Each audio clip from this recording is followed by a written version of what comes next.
pagpapatawad. Hindi kailanman kahinaan ang pagpapakumbaba. Ito ay lakas ng pusong marunong umunawa. Sa bawat relasyon, huwag hayaang lumipas ang gabi nang may bigat sa dibdib. Ang pride ay hindi kayang puna ng pangungulila at ang katahimikan ay hindi palaging tanda ng kapayapaan. Ang paghingi ng tawad ay hindi pagkatalo, kundi tagumpay ng pusong handang ipaglaban ang pagmamahal. Hindi nito binabawasan ang pagiging lalaki o babae, ngunit pinapatibay ang pundasyon ng respeto at tiwala.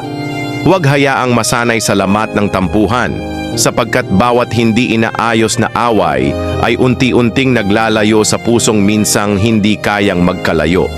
Kaya bago mahuli ang lahat, habang may pagkakataon pa, piliin ang pag-unawa kaysa pride, ang pagpapatawad kaysa paninisi, at higit sa lahat, piliin ang isa't isa dahil sa dulo, pagmamahal pa rin ang pinakamahalaga.